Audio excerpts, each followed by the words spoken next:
Hello मेरे प्यारे बच्चों मोल कंसेप्ट का थ्योरी 100% खत्म हो चुका है। उसके मैंने आपको बहुत ही अच्छे अच्छे क्वेश्चंस भी अलग से 2 लेक्चर में करा रखा है। ठीक है बच्चों, अब बारी है कि हम AIPMT और नीट के प्रीवियस ईयर क्वेश्चंस को करना स्टार्ट करें। ठीक है बच्चों, तो आज का हमारा जो सेशन है वो होगा मोल कंसेप्ट का प्रीवियस ईयर AIPMT नीट में पूछे गए क्वेश्चंस को डिस्कस करना। ठीक है बच्चों, चलिए तो आज का फर्स्ट क्वेश्चन देखिए क्या है। ये बच्चों कब का क्वेश्चन है? ये आपका नीट 2019 सबसे रिसेंट का क्वेश्चन है। नीट 2019 में आपको मोल कंसेप्ट से एक ही क्वेश्चन पूछा गया था और वो क्वेश्चन आपके सामने ये है। क्या है बच्चों क्वेश्चन में?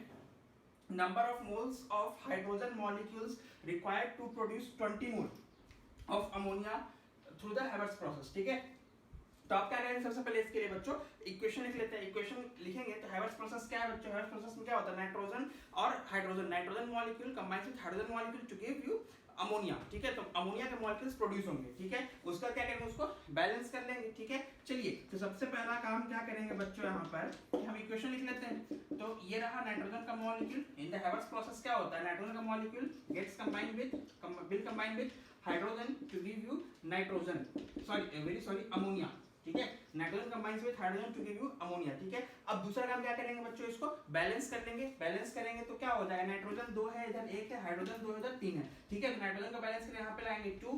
ठीक है, हो गया नाइट्रोजन बैलेंस। हाइड्रोजन कितना इधर? 6, 3 to the 6। इधर भी क्या लगा दोगे बच्चों? 3 लगा दोगे। इधर भी क्या होगा बच्चों? 3 to the 6। तो ये हो गया आपका इक्वेशन बैलेंस हो चुका है। ठीक है, चलिए अब हम क्या करेंगे? सिंपल स्टोइकोमेट्री रिलेशन लगाते हुए हम इस क्वेश्चन को सॉल्व कर लेंगे। ठीक है, क्या दिया है यहाँ पर आपको? Number of moles of hydrogen molecule required, यानी कि आपको इसके बारे में पूछा है किसके कितने मॉलिक्यूल कितने मोल लगेंगे किस प्रोसेस में। तो इसके कितने मोल प्रोड्यूस करने हैं बच्चों? इसके 20 मोल प्रोड्यूस करना है। मतलब हमको इन दोनों क्या करना है बच्चों? रिलेट करना है। ये तो पूछा है कि अगर हमको 20 मोल अमोनिया चाहिए तो हमको हाइड्रोजन कितना मोल लेके चलना पड़ेगा। ठीक है, तो हम सिंपली क्या करेंगे? अभी हम फोकस इस पे नहीं करेंगे। क्यों? क्योंकि इसका रिलेशन किसके ऊपर डिपेंड कर रहा है? क्वेश्चन के हिसाब से हाइड्रोजन के ऊपर। तो हम क्या करेंगे बच्चों? हम सिंपल सा रिलेशन आएंगे जो मैंने आपको थ्योरी में बताया था कि लिमिटिंग रिएजेंट में जो मैंने आपको पढ़ाया था सिंपल स्टोइकोमेट्रिक कैलकुलेशन करना। ठीक है, वही काम करेंगे। ठीक है, चलिए तो क्या करेंगे बच्चों? यहाँ पर स्टोइकोमेट्रिक कोएफिशिएंट, ठीक है, कितना इसका बच्चों? हाइड्रोजन का 3 है, अपॉन हाइड्रोजन के नंबर ऑफ मोल्स हमको निकालने हैं। कब? जब हमको 20 मोल अमोनिया प्रोड्यूस करना है। तो स्टोइकोमेट्रिक कोएफिशिएंट ऑफ अमोनिया कितना हो जाएगा बच्चों? देख लो यहां से 2 upon moles of ammonia to produce कितना है बच्चों? 20। So therefore number of moles of hydrogen that will be produced in the process क्या हो जाएगा? कैलकुलेट करो। तो ये हो जाएगा बच्चों 3 अपॉन 20। ठीक है, 3 अपॉन 3/20 नहीं, इधर जाएगा इधर 3 into 20 अपॉन नीचे क्या आ जाएगा बच्चों? 2 आ जाएगा। ठीक है, इसको आप सिंपली सॉल्व करेंगे तो ये हो जाएगा बच्चों, ये 10 टाइम्स में कैंसिल आउट हो जाएगा, 10 3 जा 30। तो यानी कि आपको यहां से मिल गया therefore number of moles of H2 required. ठीक है बच्चों, हाइड्रोजन के मोल्स जो रिक्वायर्ड होंगे किस बात के लिए? 20 मोल अमोनिया को प्रोड्यूस करने के लिए, वो आपका होगा कितना बच्चों? 30 मोल होगा। ठीक है, इसका करेक्ट आंसर क्या होगा बच्चों? Option number C. ठीक है, चलिए अब चलते हैं नेक्स्ट 2018 की तरफ, क्योंकि 2019 में बच्चों एक ही क्वेश्चन पूछा गया था। ठीक है, चलिए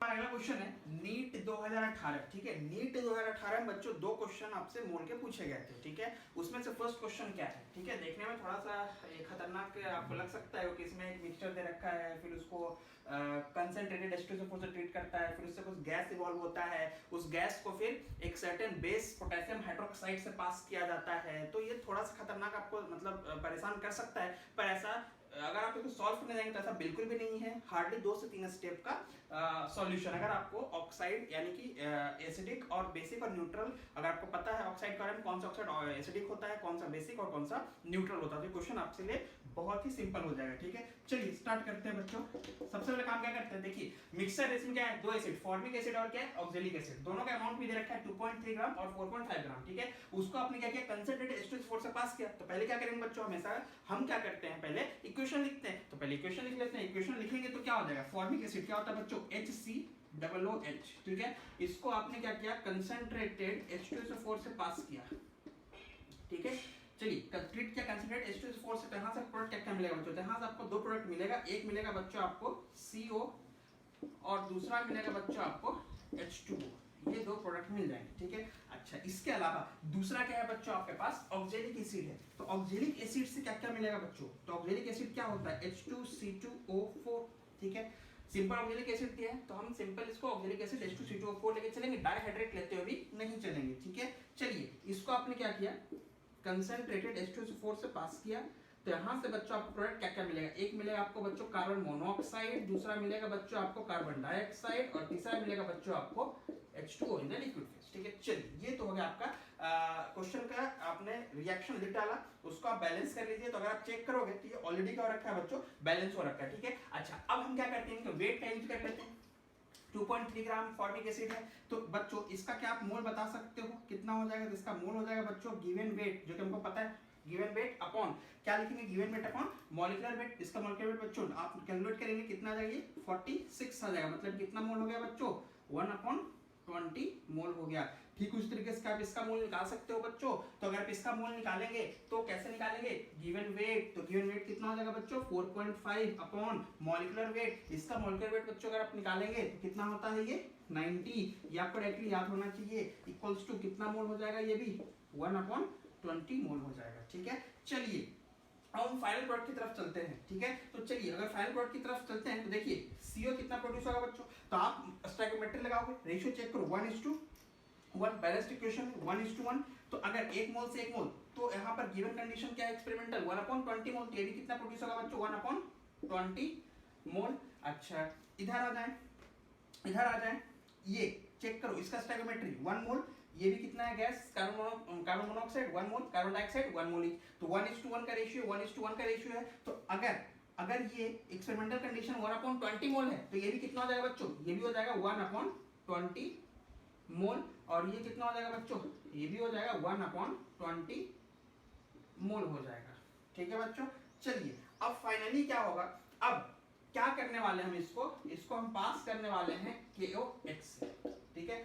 तो हमसे ये पूछा रहा है कि अगर हम इस फाइनल प्रोडक्ट को KOH से पास कर देते हैं तो एट लास्ट कौन सा प्रोडक्ट बचा हुआ होगा और उसका कितना अमाउंट बचा हुआ होगा, ठीक है। चलिए तो देखिए KOH क्या होता है बच्चों, ये होता है बेसिक बाय नेचर, ये एक बेस होता है, बेसिक बाय नेचर होता है। अच्छा अगर आप देखेंगे तो यहाँ पर कार्बन मोनोऑक्साइड ये क्या होता है बच्चों, मैं यहाँ लिख रहा हूँ, ये होता है आपका न्यूट्रल ऑक्साइड, ये क्या होता है बच्चों, आपका न्यूट्रल ऑक्साइड होता है, ठीक है। उसी तरीके से यहाँ देखिए कार्बन मोनोऑक्साइड क्या होगा बच्चों, ये होता है आपका न्यूट्रल ऑक्साइड होता है, ठीक है। अच्छा CO2 क्या होता है बच्चों, बहुत ही इंपॉर्टेंट बात मैं आपको बता रहा हूँ इस क्वेश्चन को सॉल्व करने के लिए। चूंकि आपने क्या किया है, जो भी प्रोडक्ट मिला है उसको आप एक बेस से पास कर रहे हो, ठीक है। तो आप चेक करो कि बेस से जब पास कर रहे हो तो कौन सा ऑक्साइड एसिडिक है, कौन सा न्यूट्रल है। जो ऑक्साइड न्यूट्रल होगा वो आखिरी तक बचा हुआ रह जाएगा, और जो ऑक्साइड एसिडिक होगा वो बेस के साथ क्या हो जाएगा, वो बेस के साथ क्या हो जाएगा, न्यूट्रलाइज हो जाएगा, ठीक है। चलिए तो CO2 क्या होता है बच्चों, CO2 होता है acidic by nature.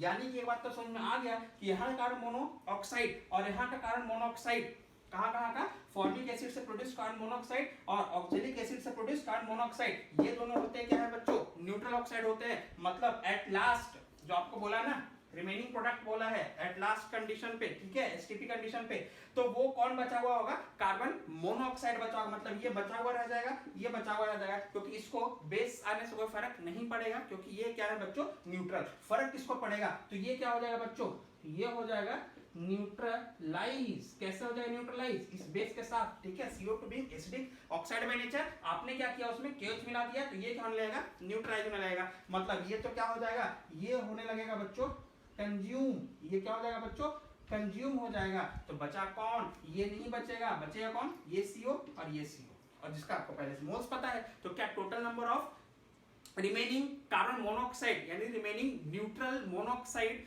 Neutral carbon monoxide क्या बता सकते हो, बिल्कुल बता सकते हो, क्या हो जाएगा 1/20 प्लस 1/20, बस आपका आंसर आ गया। बस इतना ही काम इसमें करना था। अगर आपकी बात समझ में आ गई तो फटाफट मैं आपको उधर कैलकुलेशन की तरफ लेकर के चलता हूँ, ठीक है। तो ध्यान देंगे बचा हुआ कौन है, कार्बन मोनोऑक्साइड, खत्म कौन होगा, कार्बन डाइऑक्साइड। चलिए मैं इसको हटा रहा हूँ, ठीक है। अब इसके बाद आगे चलते हैं।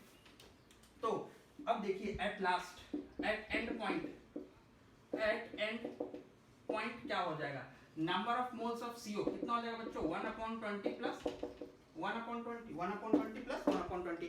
बोलोगे ये कहाँ गया बच्चों, लेकिन नहीं चलना है, वो एसिडिक था, वो न्यूट्रलाइज हो गया, ठीक है। चलिए तो number of moles of CO कितना हो जाएगा बच्चों, ये हो जाएगा 1/10। पर आपसे पूछा क्या है बच्चों, देखो यहाँ वेट पूछा है तो ठीक है, हमको पता है number of moles of CO बराबर 1/10 इक्वल्स टू क्या हो जाएगा, weight of CO upon molecular weight of CO। तो क्या हो जाएगा बच्चों 1/10 equals to weight of CO upon molecular weight of CO। तो हमने पहली नहीं अभी निकाल लेते हैं। तो CO का मॉलिक्यूलर वेट कौन सी बड़ी बात है, कार्बन कितना 12, ऑक्सीजन कितना 16, 16 12 28, तो यहाँ क्या लिखेंगे बच्चों 28। देयरफॉर चलिए बताइए वेट ऑफ CO कितना हो जाएगा बच्चों, डिवाइड करिए 2.8 ग्राम, तो ये कितना है आपका 2.8 ग्राम। सो ए इज द करेक्ट आंसर। ठीक है, तो देखिए कितना सिंपल क्वेश्चन था, कुछ था ही नहीं, बस आपको ऑक्साइड का नेचर पता होना चाहिए था, कौन न्यूट्रल है कौन एसिडिक है, जिससे हमको ये अंदाजा लग जाए कि इस बेस के साथ कौन न्यूट्रलाइज होता कौन न्यूट्रलाइज नहीं होता। जो न्यूट्रलाइज होता वो खत्म हो जाता, कंज्यूम हो जाता, जो न्यूट्रल होता जो एसिडिक होता है वो न्यूट्रलाइज हो जाता है, और जो न्यूट्रल होता है बचा रह जाता है। ठीक है, चलिए अब चलते 2018 के सेकंड क्वेश्चन की तरफ। 2018 के सेकंड क्वेश्चन में क्या बोला है, 2018 के दूसरे क्वेश्चन और भी बहुत ही सिंपल है। ये क्या बोल रखा है कि number of molecule of water किसमें सबसे ज्यादा होगा, मैक्सिमम होगा। ठीक है बच्चों, चलिए तो पहला ऑप्शन आपको क्या दे रखा है, इतना लीटर ऑफ वाटर वेपर। सबसे इंपॉर्टेंट बात देखिएगा, यहाँ पे वेपर है, वेपर है मतलब हम यहाँ पे मोलर वॉल्यूम, और भी कहाँ पर 1 atm 273 कैलोरी, मतलब एसटीपी कंडीशन पर 22.4 लीटर बिल्कुल यूज कर सकते हैं, और आप यहाँ से नंबर ऑफ मोल्स बहुत इजीली निकाल सकते हो। ठीक है, चलिए तो इस केस में नंबर ऑफ मोल्स कितना हो जाएगा, number of moles of H2O vapours कितना हो जाएगा, एक्चुअली वेपर्स है ना, तो आप मोलर वॉल्यूम यूज कर लो, कितना हो जाएगा बच्चों 0.00224 अपॉन 22.4 लीटर, यही होता है बच्चों मोलर वॉल्यूम। तो given volume upon molar volume will give you the number of moles of H2O, जो कितना हो जाएगा बच्चों 10 की पावर -4 हो जाएगा, जो कितना हो जाएगा बच्चों 10 की पावर -4 मोल्स हो जाएगा।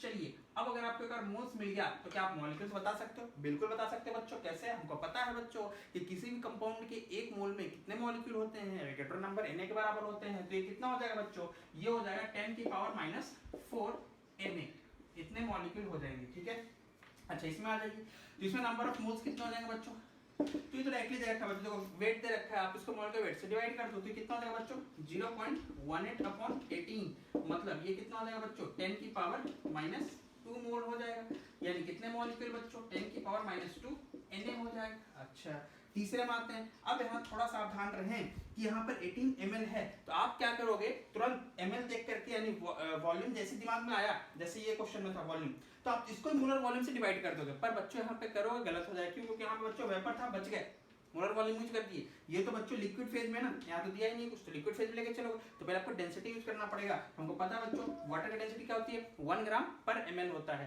तो डेंसिटी इक्वल्स टू क्या हो जाएगा बच्चों मास पर यूनिट वॉल्यूम। सो मास कितना हो जाएगा, मास ऑफ H2O कितना हो जाएगा बच्चों, क्रॉस मल्टीप्लाई करेंगे, डेंसिटी 1 और वॉल्यूम, वॉल्यूम कितना 18 ml, तो 1 × 18 कितना हो जाएगा बच्चों 18 ग्राम हो जाएगा। ठीक है, आप सॉल्व करो 1 ग्राम पर ml और 18 ml, ml कट जाएगा, बचेगा 18 ग्राम बचेगा। ठीक है, अब 18 ग्राम मतलब पता है आपको कितना होता है, 18 ग्राम का मतलब होता है आपका 1 मोल होता है। ठीक है, यानी कि यहाँ से number of moles of H2O निकाल सकते हो, ये 18 अपॉन 18 हो जाएगा, ये कितना हो जाएगा बच्चों 1, यानी कि नंबर ऑफ मॉलिक्यूल्स कितने हो जाएंगे, कितने Na मॉलिक्यूल हो जाएंगे। ठीक है, चलिए लास्ट में आते हैं, ये तो आपको पहले से मोल्स में दे रखा है, तो यहाँ पर बच्चों कितने मॉलिक्यूल हो जाएंगे 10 की पावर -3 Na।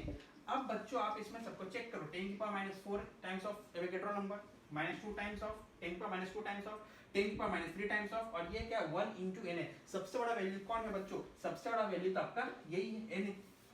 ठीक है, चलिए तो आप इसको इजीली सॉल्व कर सकते थे, सबसे बड़ा वैल्यू आपका एवोगैड्रो नंबर के बराबर किसमें आ रहा है 18 ml ऑफ H2O में, सबसे ज्यादा मॉलिक्यूल्स इसी में होगा। ठीक है बच्चों, चलिए अब चलते हैं 2017 में बच्चों आपसे एक ही क्वेश्चन पूछा गया, वो बहुत सिंपल सा, क्या बोला है, which of the following is dependent on temperature. ठीक है, टेम्परेचर पर कौन सा कंसंट्रेशन यूनिट जो है डिपेंड करता है, मतलब कि टेम्परेचर के हिसाब से वेरी करता है। ठीक है, चलिए तो यहाँ पर देखिएगा पहली चीज कि डिपेंडेंट ऑफ टेम्परेचर यहाँ पर वही होगा जिसमें क्या होगा वॉल्यूम फैक्टर आएगा, वॉल्यूम फैक्टर। ठीक है, जिसके से भी वॉल्यूम फैक्टर वॉल्यूम टर्म आएगा वही टेम्परेचर पर डिपेंड करेगा। फटाफट चेक कर लीजिए, मोलिडिटी क्या होता है बच्चों, small m equals to given weight upon molecular weight, या सिंपली मैं ऐसा लिख रहा हूँ, चलो शॉर्ट में खोलने की जरूरत नहीं है, number of moles of solute upon नीचे क्या होता है बच्चों mass of solvent in KG. अच्छा मोलरिटी क्या होता है, कैपिटल M क्या होता है बच्चों, number of moles of solute upon नीचे आ जाते हैं, नीचे क्या होता है बच्चों वॉल्यूम ऑफ सॉल्यूशन किसमें होता है बच्चों, लीटर में होता है। अच्छा मोल फ्रैक्शन क्या होता है बच्चों, मोल फ्रैक्शन जो होता है बच्चों वो तो देखो किसी एक सॉल्यूशन के लिए डिफाइंड नहीं होता है, ये मोलरिटी सॉल्यूशन के लिए डिफाइंड था, ये मोलरिटी किसी एक पर्टिकुलर सॉल्यूशन के लिए डिफाइंड होता है। मोल फ्रैक्शन जो पर्टिकुलर एक सॉल्यूशन के लिए डिफाइंड नहीं होता है, वो सॉल्यूशन के अंदर जो कंपोनेंट कंस्टिट्यूएंट हैं उनके लिए डिफाइंड होता है, सॉल्यूट के लिए अलग, सॉल्वेंट के लिए अलग, ठीक है। सो मोल फ्रैक्शन क्या होता है बच्चों, ये होता है, मान लो हमको मोल फ्रैक्शन ऑफ ए निकालना है, सॉल्यूट निकालना है, तो क्या हो जाएगा, number of moles of A upon total number of moles upon total number of moles. और परसेंटेज, वेट परसेंटेज क्या होता है बच्चों, तो परसेंटेज W अपॉन W होता है, जो कि क्या होता है बच्चों, वेट ऑफ सॉल्यूट। क्या होता है बच्चों, ये weight of solute upon weight of solution into 100, यही होता है। अब आप चेक करो कि ये वॉल्यूम फैक्टर किस किस में आ रहा है, क्या इसमें आ रहा है, नहीं आ रहा है, क्या इसमें आ रहा है, नहीं आ रहा है, क्या इसमें आ रहा है, नहीं, वेट है नहीं आ रहा है, मोल्स है, ये देखो मोल्स है नहीं आ रहा है, ठीक है, मास है, मोल्स है, नहीं आ रहा है, पर इसमें देखना ये वॉल्यूम फैक्टर आ रहा है किसमें, मोलरिटी में। सो जिस किसी में वॉल्यूम फैक्टर आएगा वो टेम्परेचर पे डिपेंड होगा, और वो यहाँ पर कौन है बच्चों, मोलरिटी है। इसका करेक्ट आंसर क्या हो जाएगा बच्चों, ऑप्शन नंबर बी, मोलरिटी। तो ये बिल्कुल बहुत ही सिंपल थ्योरेटिकल क्वेश्चन था। चलिए अब चलते बच्चों 2016 की तरफ। 16 का पूछा है क्वेश्चन क्या है, हमारे पास दो एलिमेंट है, एक्स है और वाई है, दोनों मिल करके, एक्स एलिमेंट और वाई एलिमेंट मिल करके दो कंपाउंड का फॉर्मेशन करता है। एक का फॉर्मूला है दे रखा है xy2, दूसरे का फॉर्मूला क्या है बच्चों, x3y2 है, ठीक है। उसके बाद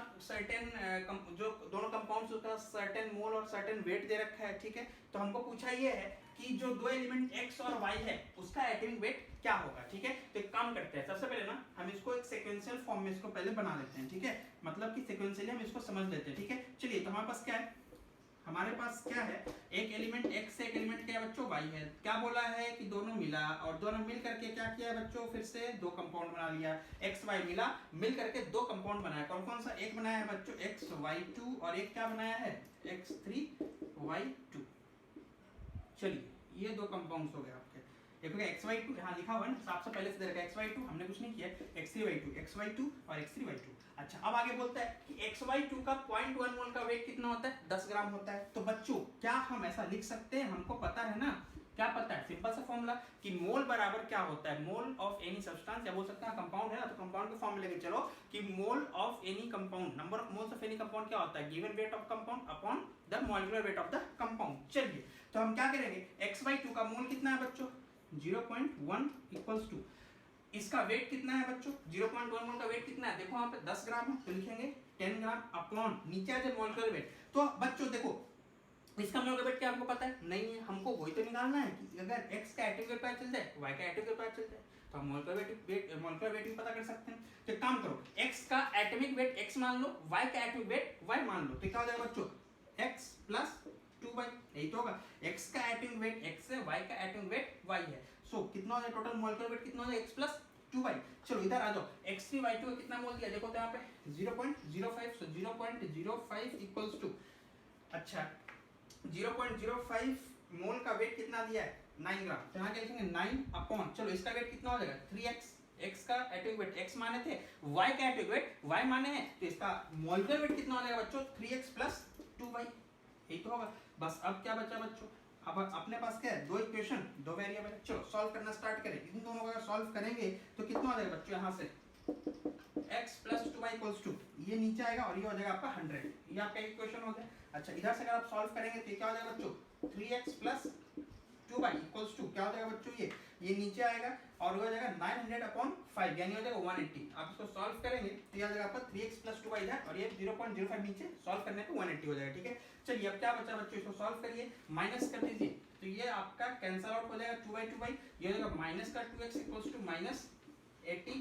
तो x की वैल्यू कितनी हो जाएगी बच्चों, x की वैल्यू हो जाएगी 40, और ये जो x है ना ये क्या है, ये आपका atomic weight of element x। अच्छा अब आते हैं y की तरफ आते हैं, तो क्या होता है, किसी भी इक्वेशन में पुट कर दो, इसमें किसी में पुट कर दो। चलो तो अगर आप x की वेट को कितना पुट करेंगे 40, तो देयरफॉर क्या हो जाएगा 40 plus 2y equals to 100, therefore y की वैल्यू कितनी हो जाएगी 30, y की वैल्यू कितनी हो जाएगी बच्चों 30, और ये y क्या है बच्चों, ये आपका एटॉमिक वेट ऑफ y, यही है ना, x का वेट मिल गया, y का वेट मिल गया, तो x का एटॉमिक वेट कितना 40, y कितना 30, तो 40, 30 आप इसमें सिलेक्ट करो, ये है ना बच्चों, ये देखो 40, 30। तो पहला x है तो पहला वेट 40, दूसरा y है, दूसरा वेट 30। तो 40 और 30 इज योर आंसर। ठीक है, चलिए अब चलते हैं बच्चों 2000 तो हम AIPMT 2015 क्वेश्चन की तरफ चलते हैं। इसमें क्या पूछा है पहला क्वेश्चन 2015 में कि हमको क्या निकालना है बच्चों, मास ऑफ प्रेसिपिटेट निकालना है। मास ऑफ प्रेसिपिटेट फॉर्म निकालना है कब, जब AgNO3 रिएक्ट करता है किससे बच्चों, AgNO3 सॉल्यूशन को आपने रिएक्ट किससे करा है,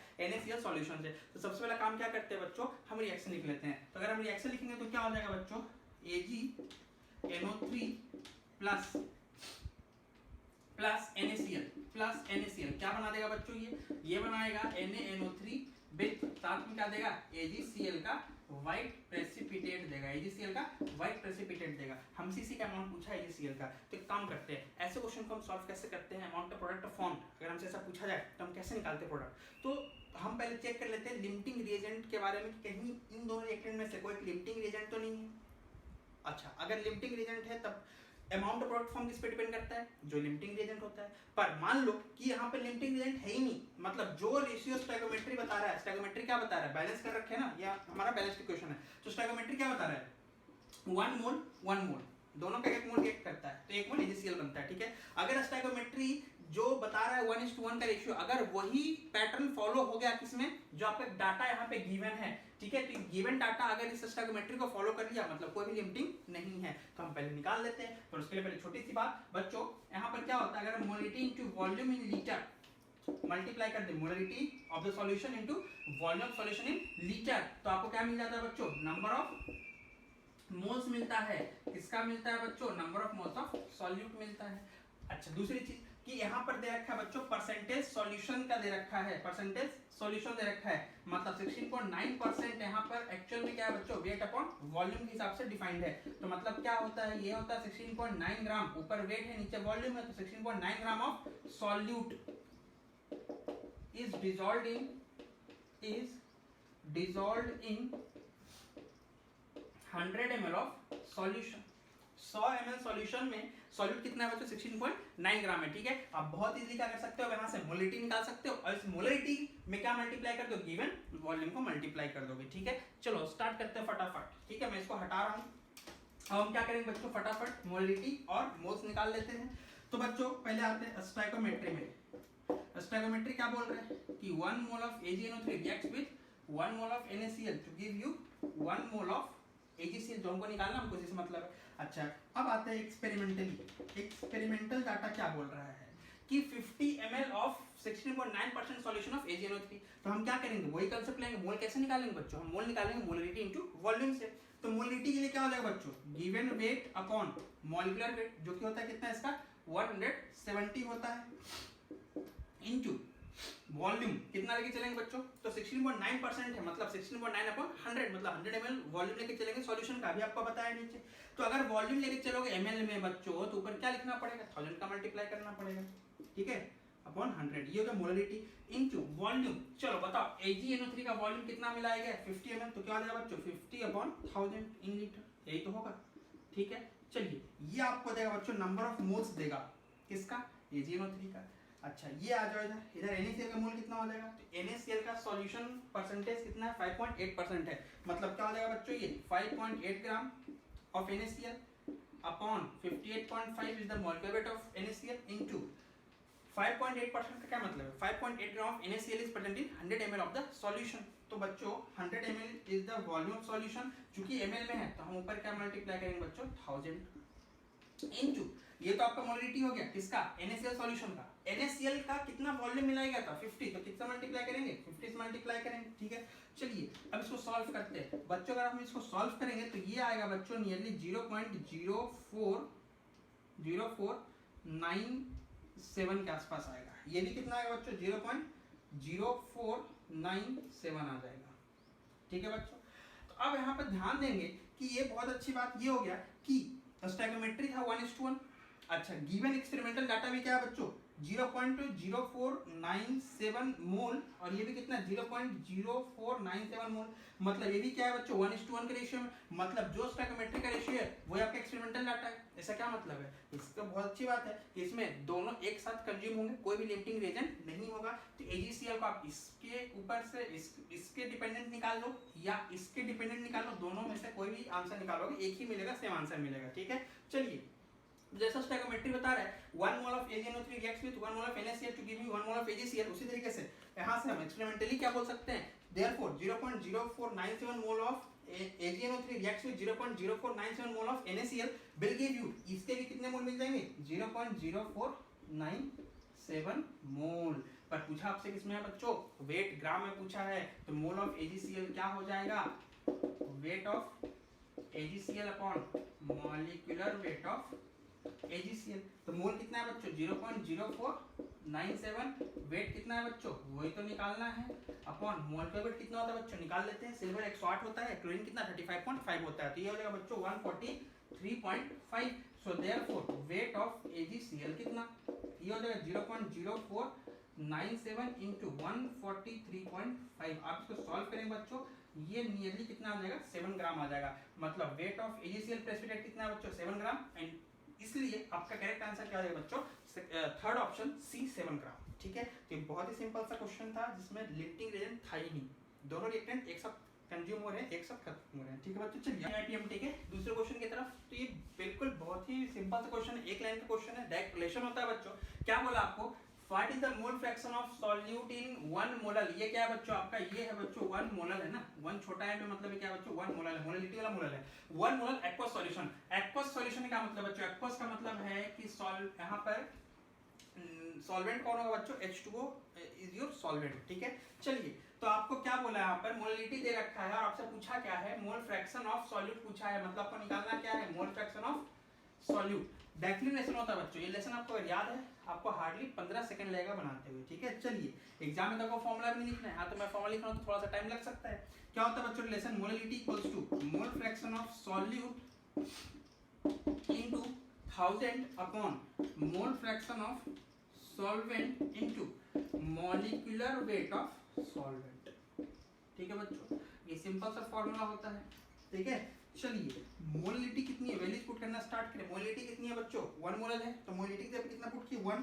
ठीक है, मोल फ्रैक्शन ऑफ सॉल्यूट आपको निकालना है इनटू 1000 अपॉन क्या बच्चों, आप इसको लिख सकते हो मोल फ्रैक्शन ऑफ सॉल्वेंट को 1 minus mole fraction of solute. क्यों, हमको पता है कि टोटल मोल फ्रैक्शन आपके थ्योरेटिकली जब थ्योरी पढ़ा था आपको बता रखा है, और बहुत सिंपल सी बात है कि टोटल मोल फ्रैक्शन हर एक कंपोनेंट का मोल फ्रैक्शन में सॉल्यूशन अगर ऐड कर दो कितना होता है 1 होता है। तो आप लिख सकते हो इसको 1 minus of mole fraction of solute into molar weight of solvent कितना होता है, यहाँ पे कौन है बच्चों H2O इज योर सॉल्वेंट, तो कितना है बच्चों 18 हो जाएगा। अब क्या बचा बच्चों, इसको सॉल्व करो, सॉल्व करेंगे तो क्या हो जाएगा 18 minus 18 times of mole fraction of solute equals to 1000 into mole fraction of solute. Therefore mole fraction of solute कितना हो जाएगा बच्चों, ये इधर जाएगा तो हो जाएगा 18 अपॉन और उधर जाके ऐड होकर हो जाएगा 1018 हो जाएगा।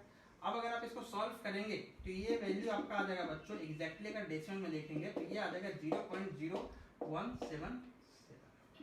ठीक है, सॉल्व करने कितना आ जाएगा, सो करेक्ट आंसर इज बच्चों डी। इसका करेक्ट आंसर क्या आ जाएगा डी हो जाएगा। तो बहुत सिंपल क्वेश्चन था, एक नंबर क्वेश्चन है। आपको एग्जाम में क्या करना है, फॉर्मूला थोड़ा लिखना है, आप डायरेक्टली ये सब नहीं करना, डायरेक्टली वैल्यू पुट करो एक स्टेप में 15 सेकंड के अंदर आंसर। ठीक है, चलिए अब चलते 2015 AIPMT का number of molecules of water is maximum in. बच्चों ये तो अभी थोड़ी देर पहले है, ये 2000 ये कौन से ईयर का है बच्चों, ये था आपका 2019 का क्वेश्चन था। ये 2019 में भी ऐसे क्वेश्चन पूछे गए थे। ठीक है, तो सेम टू सेम बच्चों वही क्वेश्चन वैसे ही क्वेश्चन आपका देखने को मिल रहा है, फटाफट सॉल्व कर लेते हैं। ये तो बच्चों इसमें 18 मॉलिक्यूल है ही है, तो इसका हमें कुछ करने की जरूरत है ही नहीं, डायरेक्टली दे रखा है। ठीक है, छोड़ दो। 1.8 ग्राम है, तो आप मोल्स निकाल सकते हो, मोल्स कितना हो जाएगा 1.8 अपॉन 18 यानी कितना हो जाएगा 10 की पावर -1 मोल हो जाएगा, यानी कितना मॉलिक्यूल हो जाएगा 10 की पावर -1 यानी कितना हो जाएगा बच्चों 0.1 Na हो जाएगा, इतने मॉलिक्यूल हो जाएंगे। अच्छा ये कितना हो जाएगा बच्चों,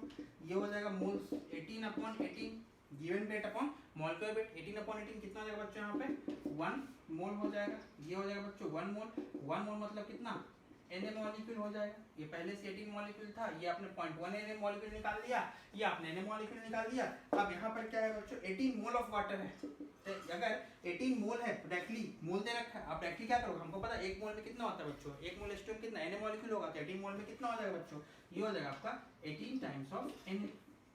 अब सबसे बोला है मैक्सिमम बोला है ना, तो सबसे बड़ा वैल्यू कौन सा होगा, 18.1 Na, ये हो जाएगा Na, ये हो जाएगा 18 Na। सबसे बड़ा वैल्यू चाहिए बच्चों, ये वैल्यू तो सबसे बड़ा 18 इंटू 6.023 इंटू 10 की पावर 23, और ये मैक्सिमम वैल्यू हो जाएगा। ठीक है, ये कितना रह जाएगा बच्चों, 6.023 इंटू 10 की पावर 23, ये कितना रह जाएगा बच्चों, 6.023 इंटू 10 की पावर 22। सबसे बड़ा वैल्यू देख लो, ये सबसे बड़ा वैल्यू कौन सा होगा, ये वाला होगा। तो आंसर क्या आ जाएगा बच्चों, 18 मोल ऑफ वाटर में सबसे ज्यादा मॉलिक्यूल होगा। बिल्कुल सिंपल सा बच्चों वाला क्वेश्चन है। ठीक है, चलिए चलते हैं 2015 एग्जाम का नेक्स्ट क्वेश्चन क्या है कि हमारे पास क्या है, एक मिक्सचर है, उसमें दो गैस अवेलेबल है, हाइड्रोजन और ऑक्सीजन, H2 एंड O2, दो गैसेस अवेलेबल है एक मिक्सचर में, और उनका रेशियो दे रखा है 1:4। पर बच्चों ये रेशियो किसके हिसाब से, उनके वॉल्यूम के हिसाब से, उनके मास के हिसाब से, मतलब वेट के हिसाब से है, या मोल्स के हिसाब से। तो आप यहाँ चेक करो, बाजू में दे रखा है वेट बाय वेट, मतलब कि एक कंटेनर में H2O2 को मिला दिया है in the ratio 1:4 by weight. ठीक है,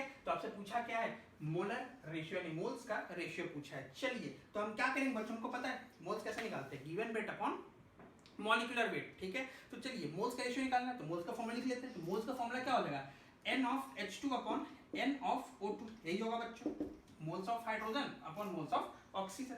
अच्छा, फॉर्मूला क्या होगा, मोल क्या होता है, weight, given weight upon molecular weight whole divide by, oxygen के लिए भी same formula, given weight upon molecular wait.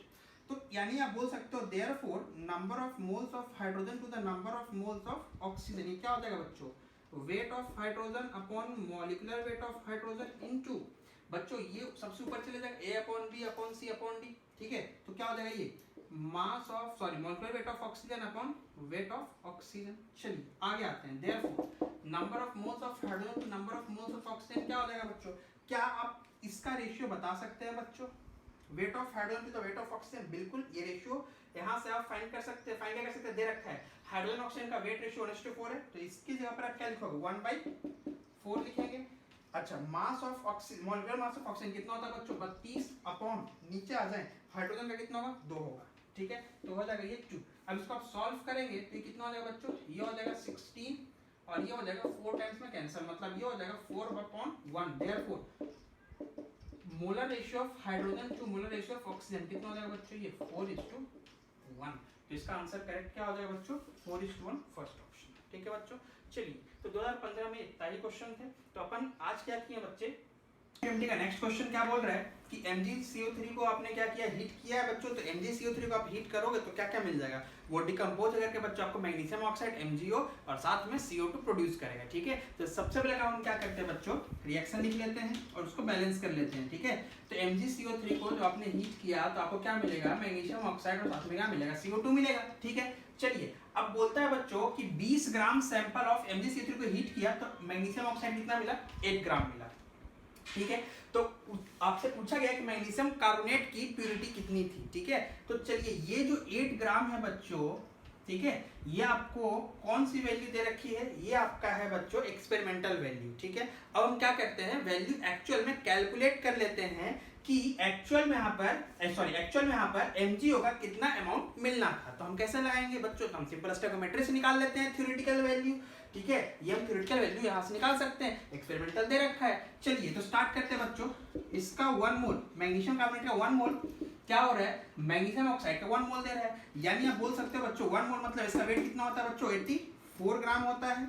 अच्छा, इसका वेट कितना होता है बच्चों, इसका होता है 40 ग्राम होता है मैग्नीशियम ऑक्साइड का। मतलब क्या बोल रहा है ये स्टोइकोमेट्री कि 84 gram of magnesium carbonate will produce 40 gram of magnesium oxide.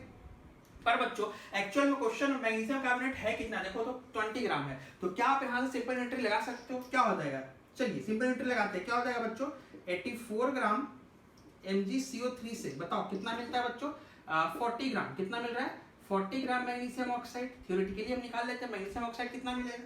ठीक है, सो 1 ग्राम मैग्नीशियम कार्बोनेट से कितना मैग्नीशियम ऑक्साइड मिलेगा, 40/84 मिलेगा। सो देयरफॉर एक्चुअल में तो कितना यूज किया है बच्चों, क्वेश्चन में कितना मैग्नीशियम कार्बोनेट सैंपल को हीट किया है, सिर्फ और सिर्फ 20 ग्राम। तो क्या हो जाएगा बच्चों, 20 ग्राम मैग्नीशियम कार्बोनेट से कितना मिलेगा, ये हो जाएगा 40/84 × 20। अगर आप इसको सॉल्व करेंगे बच्चों तो ये आएगा आपका 9.52 ग्राम ऑफ MgO। ठीक है, मिल गया आपको मैग्नीशियम ऑक्साइड का theoretical value obtained in the reaction. ठीक है, अब परसेंटेज प्योरिटी कितना हो जाएगा, परसेंटेज प्योरिटी कैसे निकालेंगे, तो देखिए एक्चुअल में जब 20 ग्राम मैग्नीशियम कार्बोनेट लेके चलते तो आपको मैग्नीशियम ऑक्साइड कितना मिलता है, 9.52 ग्राम। पर एक्सपेरिमेंटली कितना मिला है, एक्सपेरिमेंटली आपने देखा है कितना मिला, 8 मिला है। तो क्या करोगे, simply experimentally obtained upon theoretically that would have been obtained कितना होगा, 9.52 × 100। इतना आपको मिलना चाहिए था, पर मिला कितना एक्सपेरिमेंटली, सिर्फ ऑब्जर्वेशन में 8 ग्राम मिला। बस आप क्या करो, इसको सॉल्व करो, सॉल्व करोगे तो इसको सॉल्व करने से बच्चों आपका आंसर आ जाएगा 84%, यानी आपका करेक्ट आंसर कौन सा हो जाएगा, डी ऑप्शन। ठीक।